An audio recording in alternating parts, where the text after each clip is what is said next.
राधे राधे, जय श्री कृष्णा। मैं सीमा सिंह बड़ों को चरण स्पर्श, छोटों को प्यार और बराबर वालों को तहे दिल से नमस्कार करती हूँ। आज मैं आपको नागपंचमी की एक पौराणिक कहानी सुनाने जा रही हूँ। आइए अब हम नागपंचमी की एक पौराणिक कहानी सुनते हैं। एक बार बहुत छोटा सा गांव था। उस गांव में एक वैश्य दंपति अपने 4 बेटा बहुओं के साथ रहते थे। वैश्य दंपति के सबसे छोटे बेटे की बहू का मायका नहीं था। बड़ी 3 बहुओं के मायके, माता पिता, भाई बहन सभी थे, लेकिन वैश्य दंपति के चौथे बेटे की बहू को न मायका था न ही कोई भाई भौजाई थे। दूर के रिश्ते के एक मामा ने उसकी शादी करवाई थी। उसके माता पिता की मृत्यु उसके बचपन में ही हो गई थी। उसका नाम ज्योति था। वह बड़ी ही समझदार थी, परंतु उसकी सास और तीनों जिठानियां हमेशा उसे ताना दिया करती थी। कहती कि इसका तो कोई पीहर ही नहीं है, कोई भाई बहन, कोई नाते रिश्तेदार भी नहीं है। ये बड़ी हबागन है, पैदा होते ही अपने माता पिता को खा गई। सास और तीनों जेठानियां देवरानी को कलमुही कहती, कलंकिनी कहती और कहती कि इसे तो हमें 12 महीनों तक झेलना पड़ेगा। इसका पीहर होता तो कुछ दिन चली जाती, लेकिन हे भगवान, इसका तो कोई आगे पीछे ही नहीं है। चौथी बहू चुपचाप सबकी सुनती रहती, एकांत में खूब रोती थी और मनी मन सोचती कि सब सही कहते हैं, मैं बड़ी ही अभागन हूँ। तब एक बार की बात है, सावन का महीना था। चौथी बहू उदास बैठी हुई थी और रह रह कर मन में विचार करती कि अगर मेरा एक भाई भी होता तो मैं भी पीहर जाती। ऐसे पता नहीं कितने ही सावन निकल गए। तब एक दिन सुबह सुबह सावन के महीने में वह घर की झाड़ू बुहारी करके कूड़ा फेंकने के लिए घर के बाहर आई। तभी उसकी नज़र एक सर्प पर पड़ी। उस सर्प के पीछे 4-5 आदमी डंडा लेकर उसे मारने आ रहे थे। शायद वो सर्प को मारना चाहते थे। चौथी बहू खड़ी खड़ी सोचने लगी कि सर्प की रक्षा कैसे करूं। तभी उसने कूड़े वाली टोकरी सर्प के ऊपर डाल दी। सर्प कुंडली मारकर टोकरी के नीचे छुप गया, जैसे कि सर्प भी समझ गया हो कि यह मुझे बचाना चाहती है। 5 आदमी सर्प को ढूंढते ढूंढते वहां आए और उन्होंने वैश्य परिवार की चौथी बहू से पूछा कि यहाँ से कोई सर्प गुजरा था क्या? तुमने सर्प को जाते हुए देखा था क्या? तो चौथी बहू ने कहा कि हाँ, मैंने सर्प को जाते हुए देखा। वह उधर झाड़ियों के पीछे चला गया। तब 4-5 आदमी डंडा लेकर झाड़ियों के उधर चले गए। आदमियों के जाने के बाद ज्योति ने डरते डरते अपने कचरे की टोकरी सर्प के ऊपर से उठाई और चुपचाप चली गई। ज्योति बहू घर आ गई और हमेशा की तरह अपना काम करने लगी। सावन का महीना चल रहा था। चौथी बहू उदास बैठी हुई थी। तभी अचानक उनके घर पर एक आदमी आया। उसने वैश्य दंपति से कहा कि मैं अपनी छोटी बहन को लिवाने आया हूँ। मेरी छोटी बहन आपके चौथे पुत्र के ब्याह कर आई है। तब चौथी बहू के सास ससुर और जिठानियों ने उस अनजान व्यक्ति से कहा कि अरे वह तो अभागिन है, उसका तो कोई आगे पीछे नहीं है। उसके माता पिता बचपन में ही मर गए थे। उसके दूर के रिश्तेदार ने ही उसे पाला पोसा था। तब अनजान युवक वैश्य दंपति से बोला कि आपका कहना सही है। जब मेरी बहन हुई थी तभी मैं परदेश पढ़ने के लिए चला गया था। मेरी बहन को तो पता ही नहीं कि मैं उसका भाई हूँ। जब मैं पूरी पढ़ाई करके परदेश से बाहर आया तब मुझे पता चला कि मेरे माता पिता गुजर गए हैं और मेरी छोटी बहन आपके सबसे छोटे पुत्र से ब्याह कर आई है। जब चौथी बहू को इस बात का पता चला तो उसे बड़ी खुशी हुई। वह अपने भाई से मिलकर बहुत खुश हुई। तब उसका भाई अपनी बहन को लेकर अपने घर की ओर चल दिया। आधे रास्ते में जाने के बाद वैश्य की चौथी बहू ने अनजान युवक से पूछा कि आप सच सच बताइए कि आप कौन हैं।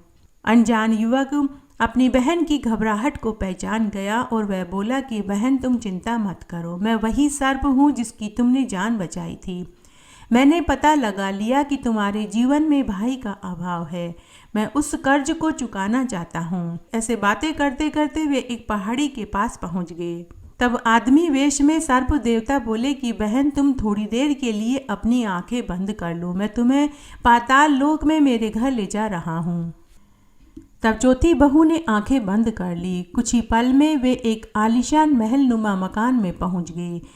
भाई ने अपनी बहन को शानदार महल में ठहराया। उसकी सेवा के लिए 3-4 दासियां नियुक्त कर दी। चौथी बहू ने देखा कि वहां पर सभी का शरीर सर्प का था, केवल चेहरा ही मनुष्य का था। सभी मनुष्य की आवाज़ में बोल रहे थे। चौथी बहू को पता चला कि उसका भाई तो सर्पों का राजा था। भाई रूप में सर्प देवता ने अपनी बहन को अपनी पत्नी और माँ से मिलवाया। चौथी बहू सर्प देवता की माँ को माँ और सर्प देवता की पत्नी को भाभी कहकर बुलाने लगी। चौथी बहू का वहाँ खूब मान सम्मान हुआ। सभी उसका बहुत अच्छे से ख्याल रखते थे। वहाँ एक नियम था, हर रोज एक कढ़ा में दूध गर्म किया जाता था, फिर ठंडा करते, फिर सभी सर्प को बुलाने के लिए 1 घंटा बजाया जाता था। सभी सर्प एक साथ कढ़ा में दूध पीते थे। तब एक दिन चौथी बहू ने अपनी सर्प माँ से कहा कि हे माता, आज मैं भी यह कार्य की जिम्मेदारी लेना चाहती हूँ। सर्प माता ने अपनी बेटी से कहा कि बेटी, अगर जरा सी भी गलती हो गई, तुमने गर्म दूध में ही घंटा बजा दिया तो अनर्थ हो जाएगा, सभी का मुंह जल जाएगा। तब चौथी बहू ने सर्प माता से कहा कि मैं ऐसी गलती कभी नहीं करूँगी। इस तरह अब चौथी बहू रोज दूध गर्म करती, ठंडा होने के बाद घंटा बजाती और सभी छोटे बड़े सर्प दूध पीने के लिए आ जाते। परंतु एक दिन गलती से चौथी बहू ने दूध गर्म होते ही घंटा बजा दिया। तभी छोटे बड़े सर्प सपोले आए और गर्म दूध के कढ़ा में मुंह डाल दिया, जिससे उन सभी के मुंह और जीभ जल गई। सभी सर्प छोटी बहू को मारने के लिए फुफकारने लगे। तब सर्प माता ने कहा कि यह तुम्हारी बहन है, इससे गलती हो गई, इसे माफ़ कर दो। इस तरह चौथी बहू के दिन मज़े से गुजरने लगे। जब सावन का महीना ख़त्म हो गया तो भाई अपनी बहन के पति को लिवाने के लिए ससुराल में गया। तब सर्पराज अपनी बहन के पति को लेकर महल में आए और उसका खूब धन धान्य, हीरे मोती मणि आदि देकर उसे विदा कर दिया। सर्पराज ने अपनी बहन के पति को पाताल में नहीं ठहराया था, बल्कि उसके लिए एक अलग महल खड़ा किया था। उस महल में बहन के पति का खूब आवभगत किया था। विदा होने के बाद जब चौथी बहू अपने पति के साथ आधे रास्ते में आ गई तो चौथी बहू का पति अपनी पत्नी से बोला, मैं अपना दुशाला वहीं छोड़ आया हूँ, तुम यहीं रुको, मैं दुशाला लेकर आता हूँ।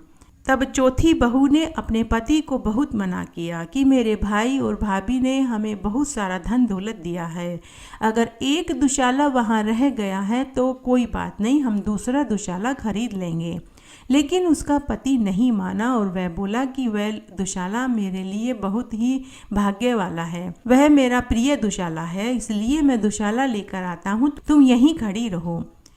चौथी बहू का पति वापस उस स्थान पर गया, लेकिन वहाँ उसे न कोई महल दिखा, न ही कोई नौकर चाकर, न ही कोई उसका साले की पत्नी और न ही उसकी सासू माँ दिखी। तभी उसकी नज़र एक पेड़ पर गई जिस पर उसका दुशाला लटक रहा था। वेश्या का चौथा बेटा बहुत नाराज हुआ। वह वापस अपनी पत्नी के पास आया और बोला कि तू कोई जादूगरनी लगती है, तेरा भाई भी जादूगर लगता है। मैं उस स्थान पर गया जहाँ न कोई महल है, न कोई माड़िए हैं, न ही कोई नौकर चाकर, हाथी घोड़े ऊँट हैं। तू जल्दी बता तू कौन है। और उसका पति उसे खूब जलीकटी सुनाने लगा। तब चौथी बहू घबरा गई और उसने पूरी सच्चाई बता दी, लेकिन उसके पति को उसके ऊपर विश्वास नहीं हुआ। तभी चौथी बहू ने हाथ जोड़कर कहा कि हे सर्प देवता, अगर आप वास्तव में मेरे भाई हैं तो आपको प्रकट होना पड़ेगा, मेरे पति का भ्रम दूर करना होगा। तभी वहाँ सर्पराज प्रकट हो गए और बोले कि मेरी बहन सत्य कह रही है, इसने मेरी एक बार जान बचाई थी, मैं उसी का ऋण चुकाने के लिए इसका भाई बनकर आया था। जब तक मेरी बहन जीवित रहेगी तब तक मैं अपनी बहन की रक्षा करता रहूँगा। और सर्प देवता बोले कि जो कोई भी नाग पंचमी के दिन इस कथा को पढ़ेगा, सुनेगा, हुक्कारा भरेगा, उसका घर मैं धन धान्य से भर दूंगा। कुंवारी सुने घरवर पाए, परणी सुने पुत्र खिलावे, बूढ़े सुने स्वर्ग पावे और उन सभी को भाई का सुख मिले। ऐसा कहकर सर्पराज अदृश्य हो गए। वैश्य दंपति के चौथे पुत्र का भ्रम दूर हो गया और वह अपनी पत्नी को लेकर वापस अपने घर आ गया और वे इस जीवन के समस्त सुखों को भोग कर मरने के बाद स्वर्गलोक को प्राप्त हुए। इस तरह आज मैंने आपको नागपंचमी की एक पौराणिक कहानी सुनाई। आशा करती हूँ यह आपको जरूर पसंद आएगी। मेरे साथ बने रहने के लिए आपका धन्यवाद। आगे की कथा कहानी के लिए भी आप इसी तरह मेरे साथ बने रहें। धन्यवाद।